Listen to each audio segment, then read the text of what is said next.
Update 3, my sister's 45-year-old boyfriend is in love with my 13-year-old son. My son and I weren't in the house much, up until Friday of this week. We'd been staying at a local motel that's decently close to his school and where I work. I am a waitress at a restaurant, and my manager knows I'm dealing with housing issues, so he's been a bit understanding with me when I call out.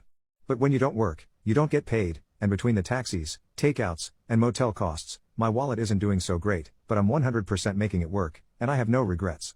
But since we weren't at the house, things sort of escalated a bit. David's number is blocked on Roman's phone, but he found him on TikTok and Instagram on Monday night and messaged him there. Nothing explicit in the messages, just things like, "Did you block my number? I really miss talking to you. Is everything okay? Maybe in the future, we can talk to each other again. I'm sorry if I upset you or your mom. Are you and your mom safe? Where are you staying? Respond to me when you get a moment. I have something important to tell you." And many more like that, just him begging my son for a conversation. I was livid when my son showed me. I think what set me off the most is that I know David messaged him because he thought my kid would respond without telling me. He thinks they have some secret, private relationship right under my nose that I'm interfering with. I'm pretty sure that's why he hasn't kicked me out of his house. He's not mad, just miserable and desperate for some sort of contact. I feel like no matter how hard I pull my son away from David, he's refusing to let go. We blocked the Instagram and TikTok accounts immediately, and I screenshotted the messages. I'm trying to keep a record of everything. I asked Roman to delete his Snapchat account, just in case, but he didn't want to do that. I'm 99% sure he has a girl on there that he likes. I let that slide because he came straight to me about the other accounts, and he agreed not to add any new accounts on Snapchat or post anything that gave away our location for the time being.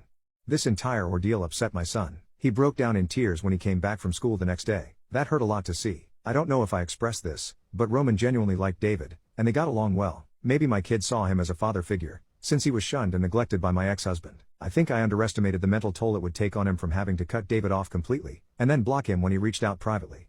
Someone noted that I should get him into therapy soon. I plan on doing that once we are securely living on our own and I find the money for it. It's definitely a priority. David's harassment spilled over to me, too. He called me multiple times and texted me things like, "Let me know when you're back so we can resolve this. Am I allowed to attend Roman's baseball game on Thursday with you? I'd like to support him. Can you please answer? I'd really love to talk. Just us. I'm sorry if I gave you both the wrong impression. I didn't block his number on my phone. I figured that the more he talked, the more likely he'd continue to incriminate himself and I could use his words against him. I didn't answer a single one of his questions, but I let him know that if he contacted my kid ever again or if he showed up to his school or any events that I'd go straight to the police. And that's not an empty threat, either. Unbeknownst to him, I am getting the police involved because I now have solid evidence that this man has a sick obsession with my child. This is the bad news, and I'll forewarn you that if you're easily triggered, please don't read any further, or at least skip this and the next 2 paragraphs. I want to thank you all for confirming my suspicions in the first post, because I found something heinous. I mentioned that I planned to set up a camera in Roman's room. I asked for his permission first, and he said he didn't care since we're barely in the house anymore. The camera I chose is motion sensitive and links the footage to my iPhone, so I can watch it anywhere. The camera was set up on Sunday night as soon as I received the package, and I hid it above the doorframe, so that it overlooked the entire room. You can't see it unless you use a ladder. I didn't get anything for a couple days. I was randomly notified of movement in the room, but saw nothing when I looked at the footage. But on Wednesday evening, at around 6, David came into my son's room, stood there for a moment, and then left, no longer than a minute. An hour-ish later, he returned and started going through his drawers. He picked up a specific garment and left within less than 2 minutes. I wanted to throw up. I didn't sleep that entire night at the motel. The following day, I had someone cover my shift, which gave me the opportunity to do a deep search of David's room while he was at work and my son was at school.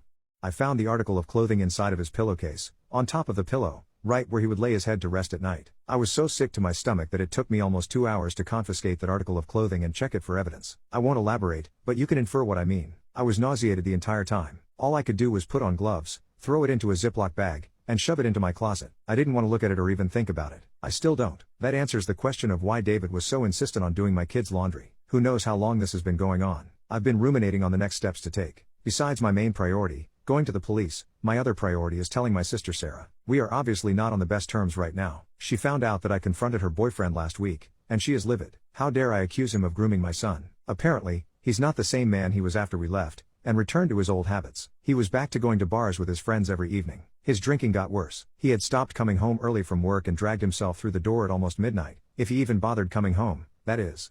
And he was no longer affectionate toward her. Apparently, it's my fault he's depressed again. If those aren't red flags, I don't know what is. I can't tell if she is in denial, or if she can't actually see them. But what she's most concerned about is that David hasn't been home since Thursday. He went to work, came home briefly, then left again without telling her when he'd be back. In my head, that makes sense. He knows that either she or I took the garment that was inside of his pillowcase, and now he's afraid to come home. It confirms all of my suspicions. I will tell my sister everything, though, probably tonight or tomorrow. I have no idea how to go about it, and I guess I'm nervous about her reaction. She's still convinced that I'm having a manic episode. I was diagnosed with bipolar 1 many years ago, and I take medication to manage it. If I go off of my meds, my mania will progressively get worse until I spiral into psychosis. So her concerns are valid. I put her through a lot back when I wasn't stable, but that's not the current case for me right now. I have tangible proof and video proof of her boyfriend being a creep. I can bring up the camera footage, but then I have the issue of not getting either of their consent to put a camera in their house, and I don't know how well that would go over with her, even if it was for a good reason. I just know that if I were in her shoes, I would be grateful that my boyfriend and potential fiancé was outed as a creep before I got engaged to him. She's pretty much past the age of having children, but has plans to adopt in the distant future. So I have to tell her, somehow. My son and I have been back in the house since Friday night. My sister still isn't kicking me out, but she doesn't want me here anymore. She's made that very clear. The only reason why I haven't packed our things and left is because, again, David is gone. He won't tell anyone his whereabouts and has turned off his location on his phone, according to my sister. She thinks he might be crashing on a friend's couch, something he's done multiple times in the past. I think he knows I'm onto him, but his absence means that I can stay at the house for now. I'm still watching my kid like a hawk and staying hyper-vigilant, still sleeping in his room, taking him to work with me, etc. I can live with the hostility from my sister as long as he is safe, especially since we won't be here for much longer. Which leads me to the good news. I got approved for public housing. I won't share too many details, but I will share the most important one. We'll get to move in a little over 3 weeks. There are a lot of logistics that I need to work out, the school bus system, a mode of transportation to work, etc. But I'm glad that something is working out in my favor after this week of hell. The constant vigilance is exhausting, and I can't wait to be in a safer environment. I guess all I really have left to say is that I'm not sure how to go about providing the evidence I have to the police. When I give them what I have, they'll start some kind of investigation, right? I'm just nervous that I could get into trouble for the camera. And the messaging, that counts as harassment, right?